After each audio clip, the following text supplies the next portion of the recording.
Hi dear! So we're back with another video, and for today's episode is going to be an informative vlog kasi as you can see sa title, we'll be giving out tips kung paano nyo masosurvive yung online or modular classes nyo for this academic year.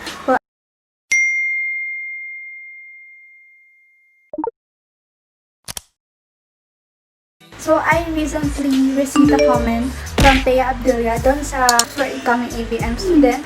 Pero, napag-isip-isip ko na bakit hindi na lang para sa lahat ng strands, SHS strands, as well as sa junior highs, basta sa lahat ng mag-online classes. Na-brief ko naman yung mga ABM students tungkol sa subjects, sa tips, and ano yung mga dapat nilang bilhin na school materials for para sa ABM strand. So, ayun, ginawa ko to for all students na mag-undergo sa online or modular classes.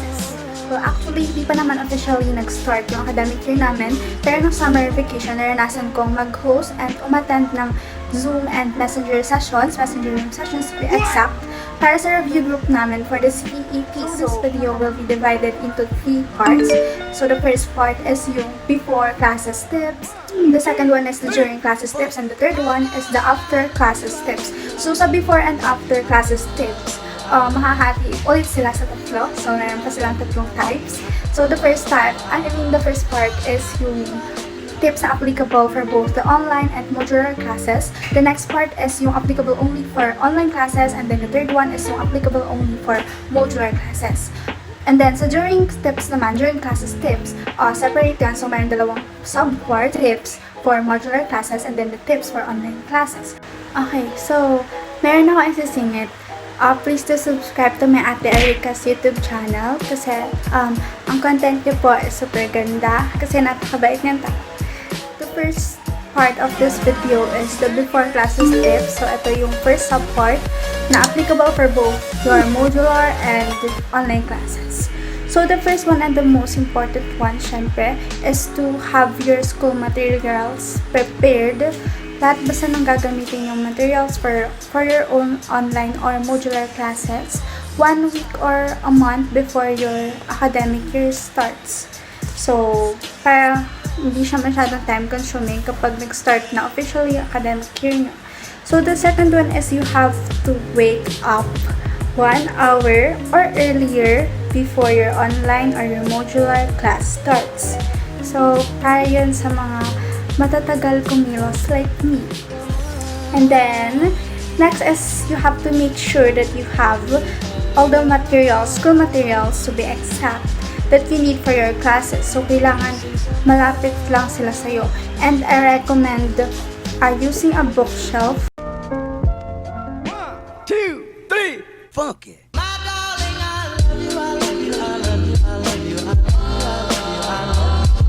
Pero if meron na naman kayo ng bookshelf, hindi naman necessary na bumili talaga kayo ng. So, recommendation lang. And then next, you have to eat properly. Okay, so, kailangan nyo mag-allot ng time for breakfast, lunch, and dinner if meron kayong night classes. Bakit kailangan, why do you have to eat properly before your classes starts? Kasi po, you should not study with an empty stomach kasi madi-distract kayo. And then, next, you have to keep, or hindi naman necessary to, but please keep a glass or a bottle of water and your comfort food near you para kapag nagugutom kayo or nauuhaw kayo during your classes, hindi nyo na kailangang umalis pa para kumuha ng food or ng water kasi malapit na siya sa'yo. And then, next step, or the last tip na applicable for both the online and the modular classes is that you have to urinate or kailangan yung i-empty yung bladder nyo before your classes starts. You have to empty your bladder right before your classes para hindi na kayo aalis during your classes if you have to. Mag-move on tayo sa before classes tips for online classes exclusively. So, meron na namang isa. So, you have to check your internet connection to avoid technical or internet connection difficulties during your class period. So, lalo na kung yung network provider nyo is baliw. Anyway, for the modular classes naman, you have to make sure lang naman na you have all the modules that you need. Kasi super frustrating na ready ka nang i-answer itong specific module na to, only to find out na hindi mo pa pala na-receive or hindi mo pa nakiklaim yung module na yun. Okay, so next, we have the during classes tips. So, separate ko silang ibabanggitin. So, dito nga tayo sa during online classes tips. So, the first one, and one of the most important tips na meron ako, is to check your privilege and be considerate. Why? Kasi, hindi lahat ng tao privilege katulad mo. So, try mo ring umalis sa privilege bubble mo and put your feet on someone else's shoes. Kasi some of your classmates and maybe even your teachers don't have a stable connection or they don't have an internet connection at least. So, ayun.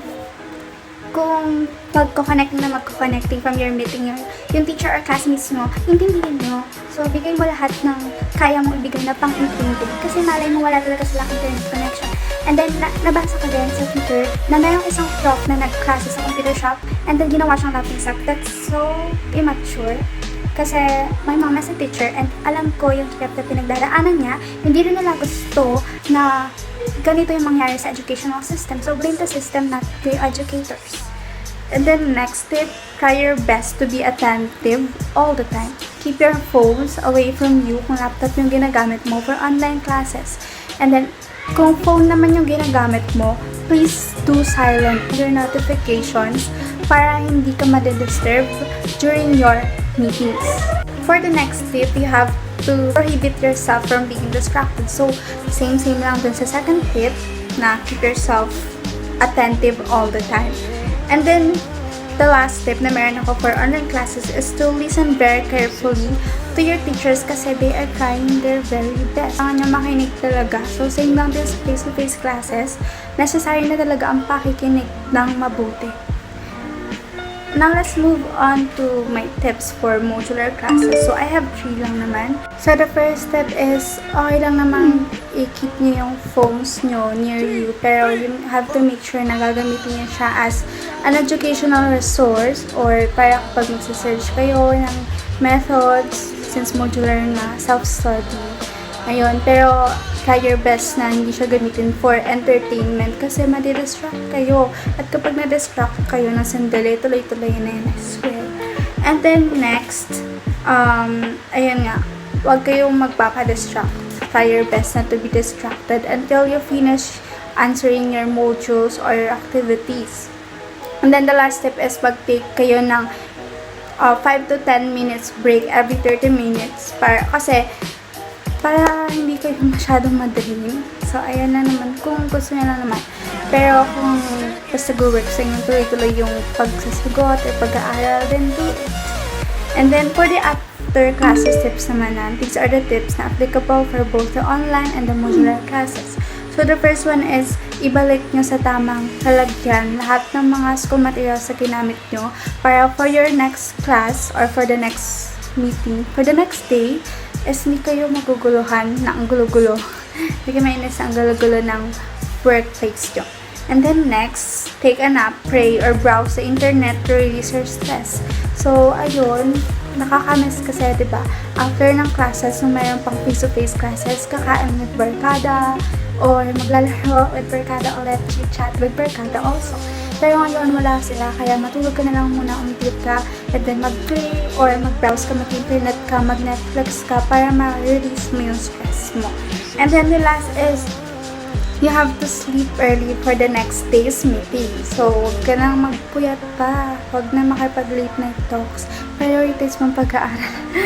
And then, for the specific tips naman, for the specific tip for online classes, after online classes, is to thank your teachers. Kasi nga, diba, be considerate. And then, for modular classes naman, keep your modules. So, itago nyo yung modules nyo, and then, pagsamasamahan nyo pala, and then, ibabaw nyo sa, syempre, sa ibabaw nyo yung mga modules na hindi nyo pa natatapos sagutan or hindi nyo pa nasasagutan at all. Para, for the next day, hindi na kayo mahihirapan kung hindi na kayo mahirapan hanapin kung ano pa yung hindi nyo nasasagutan.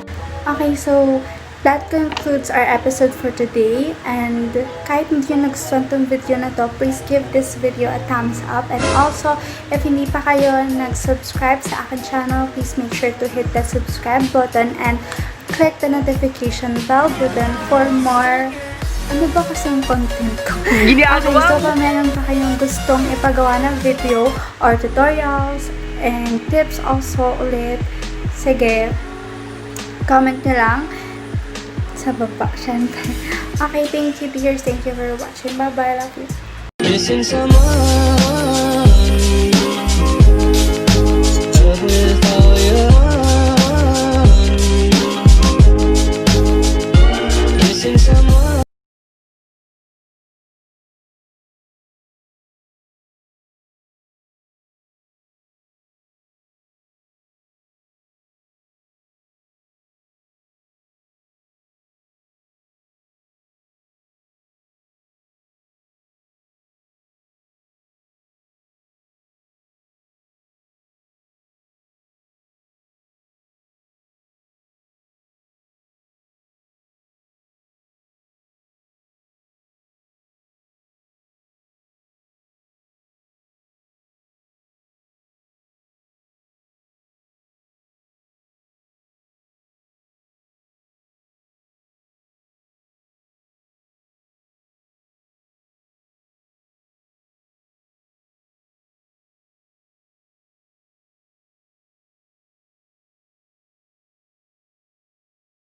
Missing someone.